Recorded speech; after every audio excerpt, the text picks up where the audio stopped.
Buenos días. La verdad que primero quería agradecer a Franklin y a Martín por estar acá. Es una gran oportunidad para nosotros compartir lo que hacemos y nuestros resultados y a qué nos interesamos. Yo armé una charla que es bastante básica y es solamente para transmitir el mensaje de lo que hacemos y por cómo el estudio del sistema inmune nos puede ayudar a entender mecanismos celulares y moleculares que suceden en los animales infectados, a detectar sobre todo animales resistentes a infecciones por parásitos helmintos y bueno, y a poder poner en práctica todo ese conocimiento para poder aplicarlo. Entonces, yo trabajo en la Facultad de Medicina de la Universidad de la República en el Departamento de Inmunobiología y lo que hacemos justamente es estudiar el sistema inmune. Entonces me pareció pertinente empezar con una pregunta básica que es ¿por qué nos interesamos al estudio del sistema inmune? Y para poder responder esta pregunta, primero tenemos que saber qué es lo que hace el sistema inmune. Y el sistema inmune, tanto nuestro como el de los animales, el de los vertebrados, es capaz de identificar organismos patógenos. Organismos patógenos. ¿Cuáles son los organismos patógenos? Los que causan enfermedad, ¿sí? El sistema inmune es capaz de identificar los organismos que no causan enfermedad de los que causan enfermedad y es de esos, de los patógenos, a los que está encargado de eliminar y de combatir. Organismos patógenos hay de grandes variedades. Hoy estuvimos hablando de los virus. Otto Pritsch habló del virus de la leucemia bovina, hablamos de los parásitos protozoarios también y recientemente de bacterias. Yo me intereso a estudiar parásitos helmintos, los que conocemos como los gusanos, ¿sí? Están los gusanos redondos o los gusanos planos y esos es a los que nosotros nos interesamos. El sistema inmune, además de identificar a los organismos patógenos, va a prevenir que estos ingresen en el organismo. Además, si llegaran a ingresar, los va a eliminar, va a poner en marcha una serie de mecanismos celulares y moleculares que están dirigidos a matar a ese organismo patógeno y además es capaz de generar memoria inmunológica.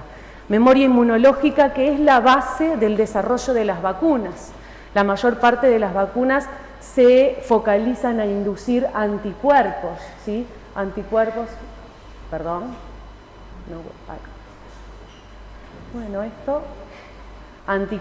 que son secretados por células del sistema inmune.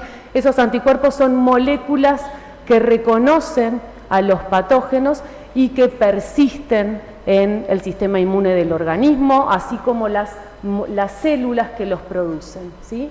Entonces es muy importante el sistema inmune porque es lo que de alguna forma, no solo nos permite eliminar a los patógenos, sino que nos previene de futuras infecciones. Bueno, y acá les muestro un leucocito, un glóbulo blanco, una célula del sistema inmune, que está en violeta en este caso, y cómo está encargada de identificar y reconocer bacterias que están coloreadas en verdes. Esto es un glóbulo rojo. Y esta es una célula que se conoce como macrófago. Macrófago es una célula que lo que hace es comerse cosas grandes y dentro de las cosas grandes están las bacterias, ¿sí? Pero también tenemos esta otra situación y acá les muestro un gusano redondo, un helminto, ¿sí? Que es enorme, ¿sí? Un poco para que vean la diferencia de tamaños. Entonces, acá, cada bolita que vemos acá es una célula del sistema inmune. Y las células del sistema inmune, con este tamaño de patógeno, evidentemente no se lo pueden comer, entonces lo que hacen es tratar de bombardearlo para poder dañarlo y posteriormente eliminarlo. Es muy difícil eliminar este tipo de patógenos simplemente por una cuestión anatómica, por una cuestión de tamaño. Bueno, pero sin embargo, además de todas las cosas buenas que hace el sistema inmune, por otro canal los diferentes patógenos fueron evolucionando y se fueron seleccionando especies que son más virulentas y que han desarrollado estrategias de contraataque. El sistema inmune identifica y genera una batalla para poder eliminar el patógeno, pero los patógenos más virulentos, los que son más problemáticos y causan más enfermedad, entonces lo que hacen es desarrollar estrategias de contraataque, y acá tenemos un leucocito de un lado, me dejó funcionar un leucocito de un lado, una célula del sistema inmune, y acá tenemos una bacteria que están luchando para ver quién gana. Y a este tipo de estrategias se le llaman escape inmunológico. Los patógenos más virulentos son aquellos que han desarrollado estrategias de escapar al ataque inmunológico, de poder sortear los diferentes mecanismos de eliminación o de identificación que pone en marcha el sistema inmune. Y además de todo esto, la cosa se complica porque todos los individuos tenemos diferencias moleculares en nuestro sistema inmune, en las moléculas de nuestro sistema inmune. Acá tenemos varias moléculas diferentes, algunas de ellas se les conoce como, los cambios que tenemos en las moléculas se les conoce como polimorfismos, y eso hace que el sistema inmune de cada uno, que también sucede en los animales, reaccione diferente ante una misma situación. Y es por eso que algunas personas pueden reaccionar mejor a determinados tipos de vacunas que otros, o que son un poco más resistentes a determinadas infecciones y otros que son más susceptibles. Por eso es que estas diferencias pueden causar disfunciones en el sistema inmune, puede generar el aumento de la susceptibilidad o de la resistencia a infecciones y, como acabo de decir también, la eficacia de las vacunas también hace que esto cambie. Entonces, normalmente el sistema inmune se encuentra en un equilibrio. Cuando estamos bien, el sistema inmune está así, está en equilibrio. ¿Qué es lo que está en equilibrio? En realidad, el sistema inmune tiene una parte que conduce a la inflamación, que es cuando se activa, cuando se prende. Y otra parte que es la tolerancia, que es el freno del sistema inmune. Cuando yo estoy bien, en ausencia de patógenos, mi sistema inmune está en equilibrio. Pero ¿qué es lo que sucede cuando entra un patógeno? Se activa el sistema inmune, acá tenemos la balanza, el láser no funciona, tenemos la balanza del lado izquierdo que se va para abajo, se prende el sistema inmune y esto genera una reacción inflamatoria. Muchas veces esa reacción inflamatoria es eficaz, y muchas veces no, y cuando no es eficaz o cuando está exacerbada, genera autoinmunidad o inflamación crónica, ¿sí? Sobre todo, esto sucede cuando la parte del freno, la parte de la derecha, no empieza a funcionar, ¿sí? El sistema inmune se prende cuando necesita prenderse y tiene que empezar a apagarse cuando eliminó al patógeno. Si no se elimina, puede generar situaciones de patogenicidad, de patología como la autoinmunidad y la inflamación crónica. Por otro lado, ¿qué es lo que sucede cuando nuestro sistema inmune no funciona correctamente y la parte de la tolerancia está prendida más de lo que debería, ¿sí? La tolerancia significa que acepta las cosas, acepta el patógeno y no lo elimina, no lo rechaza. Entonces, en ese caso, cuando hay extremada tolerancia, aparecen otras patologías como las inmunodeficiencias o la persistencia de las infecciones, porque no se puede eliminar al patógeno. Y bueno, y estas cosas, esta situación en la que hay un poco más de tolerancia que inflamación, es lo que sucede con los parásitos helmintos, en los que generan infecciones crónicas, porque los parásitos necesitan, este tipo de parásitos en particular, necesita vivir en el hospedero, necesita que el hospedero esté bien, pero le chupa todo lo que tiene para poder vivir, ¿sí? No le interesa matar al hospedero. Entonces, en general se ha visto que los parásitos helmintos generan una situación en la que la tolerancia está más trabajando en mayor medida de lo que debería, y eso permite un ambiente que es beneficioso para el parásito, para poder reproducirse y para poder también vivir dentro del hospedero. Entonces, en el laboratorio de la Facultad de Medicina lo que hacemos es estudiar cómo los parásitos helmintos interaccionan con el sistema inmune del hospedero. El objetivo entonces es identificar algunas moléculas del sistema inmune que estarían de alguna forma mediando a esos mecanismos de tolerancia exacerbada y además también estudiar respuestas inmunológicas que están asociadas a la resistencia de las infecciones con el helmintos. Entonces, como les decía, estos helmintos generan infecciones crónicas y son lo que se conoce como los maestros de la manipulación del sistema inmune, ¿sí? Entonces, el sistema inmune un poco ante una infección por un helminto queda a la merced de cómo el patógeno lo manipula sin poder tener mucho control de la situación. Entonces, les voy a contar dos ejemplos de helmintos en los que estamos trabajando actualmente. El primer ejemplo es de un nemátodo gastrointestinal, es un gusano redondo, y en particular nos enfocamos al análisis de Hemoncus contortus, que es uno de los más prevalentes a nivel del tracto gastrointestinal en el ganado en nuestro país y principalmente en ovinos. Este parásito, este nemátodo, genera una alta tasa de mortalidad, pérdida de peso en los ovinos, alteración en la calidad de la lana y además posee un impacto negativo, no solo en el desarrollo y en el crecimiento del animal, sino que además en la fertilidad y aumentando los abortos. Entonces, genera una complicación. Actualmente existen las drogas contra este parásito que se usan, pero lo que se está sucediendo, así como ya se ha mencionado, es que los parásitos están empezando a adquirir resistencia a las drogas antihelmínticas. Eso hace que dejen de ser efectivas estas drogas y por eso es necesario tratar de implementar estrategias alternativas de control. Entonces este trabajo empezó cuando Franklin me presentó una línea de trabajo que tienen en común con el Secretariado Uruguayo de Lana, en el que me comentaron que ellos habían seleccionado dos líneas de ovinos, una que era resistente, que está en azul, y una que era susceptible. Esto es trabajo de años en los que ellos fueron identificando de manera genética estos animales y asociándolos a susceptibilidad y a resistencia por las infecciones por estos parásitos gastrointestinales y fueron cruzándolos entre ellos. Entonces la pregunta que teníamos era, ¿qué está pasando en el sistema inmune de estos animales? ¿Por qué estos animales terminan siendo resistentes? ¿Es que les funciona mejor el sistema inmune?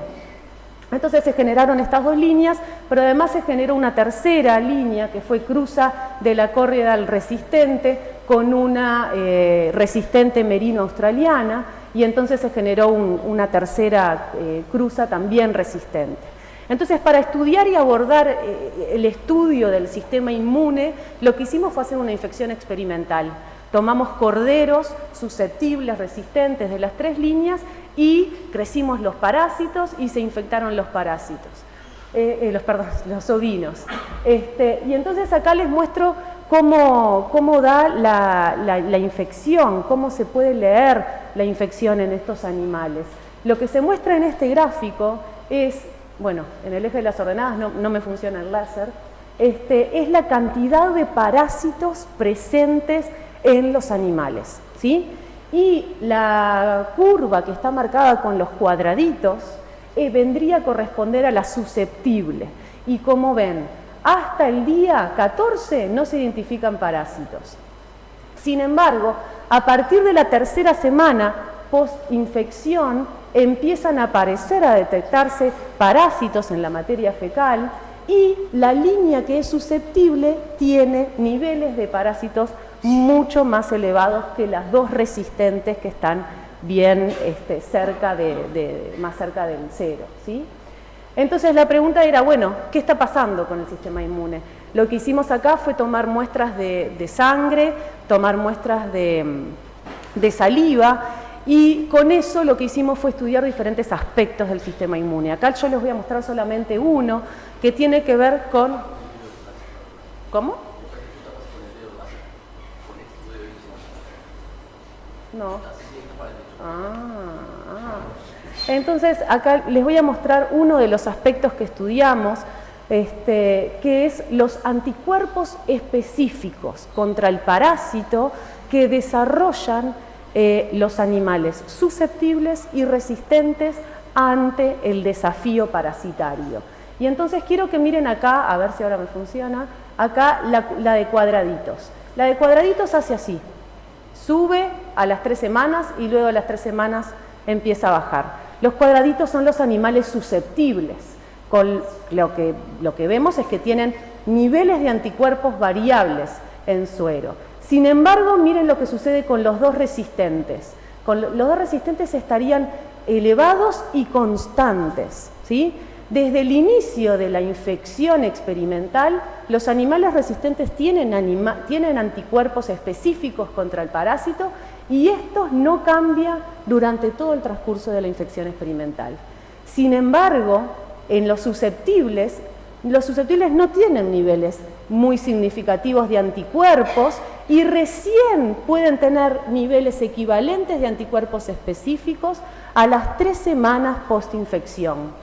O sea que el sistema inmune le funciona, pero de alguna forma en desventaja, ¿sí? Esta generación de anticuerpos está retrasada de alguna forma. Pero no solo eso, miren lo que pasa después. Al cabo de 2 semanas, esos anticuerpos bajan. O sea que prácticamente vuelvo al lugar de partida, ¿sí? Entonces, los animales susceptibles pueden generar anticuerpos, pero lo hacen muy tardíamente y luego estos anticuerpos desaparecen. Esas son preguntas que queremos contestar ahora. ¿Qué es lo que está pasando? ¿Por qué es que desaparecen? Son las células que producen los anticuerpos que se mueren en el camino, que el parásito es capaz de matar. ¿Y qué es lo que pasa? Y esto es muy importante porque está relacionado con la memoria inmunológica, que es uno de los problemas más grandes que tenemos con las vacunas. Las vacunas más eficaces, como decía Alejandro hace un ratito, son aquellas en las que necesito 1 o 2 dosis y después nunca más, porque el sistema inmune desarrolla esa memoria que dura de por vida. Pero en este caso, los animales susceptibles parecerían que tienen la memoria inmunológica afectada, ¿sí? Entonces, estos son anticuerpos contra los parásitos adultos y estos son contra las larvas de los parásitos y existe un perfil más o menos similar. Entonces, con esto, ¿cuál es el mensaje que les quiero transmitir? Que sería muy interesante poder tener ovinos resistentes a los parásitos gastrointestinales. ¿Por qué? Porque nos libraría del uso de las drogas, disminuiría la cantidad de parásitos en las pasturas, en el campo, ¿sí? Elimina también el problema de la resistencia contra las drogas parasitarias y generaría una forma más sustentable de producción, ¿sí? Y por otro lado, una de las cosas que queremos hacer es analizar qué estructuras parasitarias están reconociendo esos anticuerpos presentes en los animales resistentes, ¿sí? Entonces, poder ver si esas estructuras pueden generar inmunidad y sobre todo si pueden generar memoria inmunológica para evaluar si pueden ser eventualmente buenos candidatos vacunales. Y algo que es muy interesante es que se puede identificar ovinos resistentes. No tengo por qué tener las líneas de los ovinos. Yo puedo identificar dentro de los ovinos que tengo cuáles tienen más anticuerpos y cuáles podrían ser más resistentes, teniendo en cuenta el nivel de los anticuerpos, y cuáles no. Y privilegiar la reproducción de aquellos que sí tienen anticuerpos y tienen memoria inmunológica, vamos a decirlo ya, como propia, ¿no? Por otro lado, el segundo ejemplo del que les voy a hablar también es de un parásito helminto, y en este caso es un trematodo, y me voy a referir al gusano plano que se llama Fasciola hepática y que normalmente podemos conocer como saguaipé, y que es un problema importante en la salud animal, no solo a nivel del ganado, especialmente de los bovinos, sino además a nivel humano, porque la fasciolosis es una zoonosis. Y como ven, a nivel parasitario, así como Alejandro dijo que la leptospira es la más diseminada en el mundo, bueno, a nivel de parásitos helmintos, la fasciola hepática es aquel que está más distribuido en el mundo, ¿sí?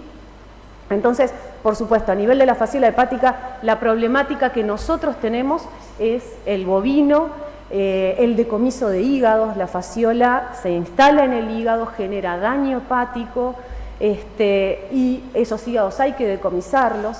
Además, hay un problema con la exportación de las carnes que provienen de los animales infectados con la fasciola, sumado al hecho de que la calidad de la carne, la cantidad de la leche y sumado a aumentos en la infertilidad son ocasionados también por este parásito. Hay un estudio que se hizo aquí en la plataforma de salud animal que muestra que hay hasta un 70% de prevalencia de fasciolosis en el ganado bovino de Uruguay. Y otra cosa que es muy importante en el caso de la fasciola hepática es que cada vez existe más evidencia que muestra que la infección por el parásito ocasiona un aumento a las infecciones por otros patógenos. ¿Qué es lo que pasa? Yo les conté que el sistema inmune de los individuos que son infectados por fasciola se encuentra alterado, se encuentra con un mayor nivel de tolerancia, ¿sí?, del que debería.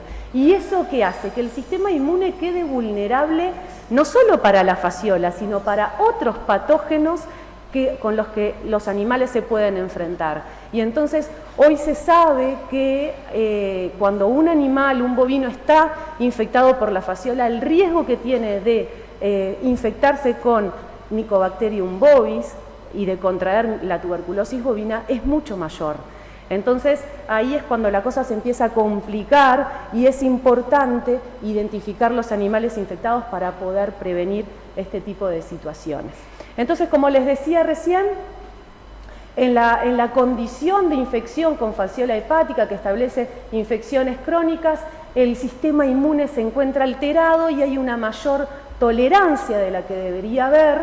Y bueno, nosotros hemos estado trabajando mucho en el lado inmunológico con la fasciola, pero sobre todo en un modelo experimental de infección en el ratón, y hemos identificado algunas moléculas que tienen que ver con esta tolerancia, ¿sí? Y una de ellas es esta que está acá, se llama HO1, hemoxigenasa 1, y que vimos que los animales que están infectados tienen altísima expresión de esta molécula. Y entonces nos preguntamos si esta molécula de alguna forma podía estar contribuyendo a esa tolerancia generada por el parásito en el sistema inmune. Y entonces acá les muestro unos gráficos en los que se mide daño hepático por un lado y en los que se mide signos clínicos. Estos son ratones infectados, pero son ratones infectados que además fueron tratados con otra molécula que lo que hace es aumentar la HO1, ¿sí? O sea, es un inductor de la H1, potencia su función. Y entonces lo que se ve es que los animales que están únicamente infectados tienen un nivel de sintomatología clínica importante, pero cuando potencio la expresión de esa molécula, todo empeora, ¿sí? Lo cual entonces nos estaría diciendo que esta molécula está mediando la inducción de la tolerancia inmunológica a través del parásito. Y aquí vemos algo similar, pero está medido por daño hepático, y lo que vemos, teníamos que ver esta de acá del medio, lo que vemos es que el uso del inductor de la hemoxigenasa también aumenta el daño hepático. Así, análogo a esto, si usamos un inhibidor de la HO1, lo que sucede es que obtengo exactamente lo opuesto. Se me disminuyen los síntomas clínicos y el daño hepático. Entonces, la pregunta que tenemos es si esto es extrapolable al bovino, a las infecciones con bovinos. Una cosa muy interesante fue que pudimos, por diferentes técnicas celulares y moleculares, pudimos identificar cuáles células del sistema inmune expresan esta molécula, la HO1. Y de esas células del sistema inmune pudimos identificar muchas moléculas que se expresan en la superficie de esas células, que interaccionan con el parásito por determinadas moléculas, y algo que también apoya la idea de cómo estas moléculas están participando en la inducción de tolerancia es que si nosotros eliminamos estas células del ratón, tenemos estrategias donde se pueden eliminar completamente, lo que generamos es resistencia. Los animales que no tienen las células que expresan la HO1 se infectan muy poco, ¿sí? Entonces, la pregunta que tenemos acá es si esto también es aplicable al bovino. Es algo en lo que estamos trabajando actualmente con INIA, con animales, con bovinos que fueron infectados también experimentalmente y que estamos analizando en el momento en un trabajo enorme que sería impracticable si muchos funcionarios de INIA no estuvieran trabajando en esto actualmente. Entonces, un poco para culminar, el estudio del sistema inmune nos permite no solo comprender por qué hay animales más susceptibles o resistentes a la infección, ahora en particular con la infección por fasciola hepática, pero a su vez, si pudiéramos estudiar los bovinos y pudiéramos identificar algunos cambios en esta molécula, en la HO1, o si pudiéramos ver que algunos expresan menos esta molécula, podríamos identificar también animales con mayor resistencia, lo cual obviamente nos eliminaría la necesidad del uso de las drogas, así como la eliminación también de los parásitos en campo. Este trabajo, como todos los que se ha mostrado hasta ahora, es un trabajo interdisciplinario en el que ha participado gente de Facultad de Medicina, de INIA La Estanzuela, de INIA Las Brujas, del Secretariado Uruguayo del ANA, y que también se han realizado tesis de maestría en este contexto, tesis de doctorado, y bueno, iba a decir algo y me olvidé. Bueno, nada más, muchas gracias.